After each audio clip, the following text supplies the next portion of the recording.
The End of the Road tour has finally come to an end, and as a die-hard Kiss fan, I find myself reverberating with a heart full of varied emotions, still buzzing with the electrifying energy from what was billed as Kiss's final live performance, a concert that I watched live via pay-per-view since I couldn't actually make it to New York City.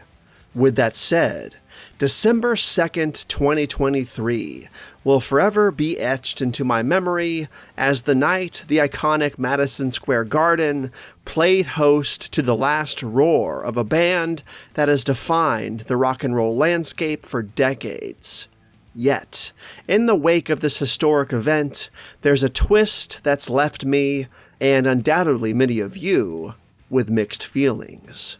You see, Kiss, in a move that's as groundbreaking as it is controversial, announced their venture into a quote-unquote new era, an era of digital avatars. Picture this: holographic representations of our beloved band, akin to the ABBA Voyage situation, taking the stage. It's a concept that straddles the line between innovative and unsettling. Now, don't get me wrong.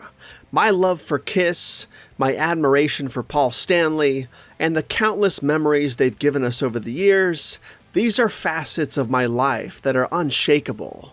But this idea of Kiss avatars, of simulated concerts, it just doesn't sit right with me. Kiss isn't just a band. It's an experience, a live, pulsating entity. It's about real people, real personalities, not uncanny valley holograms or CGI figures strutting on stage. This leap into a digital avatar world, while perhaps fascinating to some, strikes me as a huge misstep. It's a detachment from the visceral, raw essence of what Kiss shows have always been about.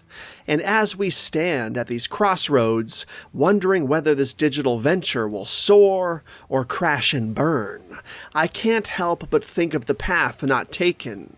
For me, and I know a lot of those out there within the Kiss Army as well, had a different vision for the band's future post their final show.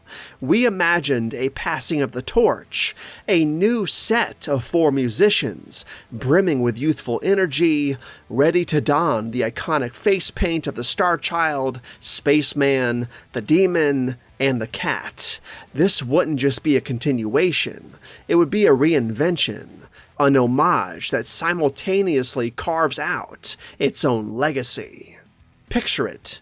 New faces under the familiar makeup, perhaps even names like Evan Stanley and Nick Simmons among them, bringing fresh dynamics while respecting the colossal legacy they inherit. This wouldn't be a mere tribute act, it would be Kiss 2.0, a band capable of creating new music, new albums, new stories, all while retaining the essence of what made Kiss legendary in the first place. They could infuse their personalities into those time-honored personas, perhaps even tweaking the iconic face paint to mark a new era, depending on what Paul and Gene envision. I would assume, for better or worse. They wouldn't want the makeup designs changed at all at this point, but I would love it if they did. Let's remember how awesome the Ankh Warrior and the Fox truly were.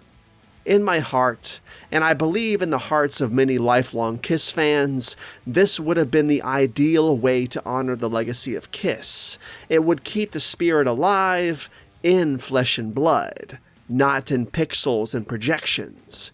This digital avatar route, while technologically impressive, feels like a departure from the soul of what Kiss represents.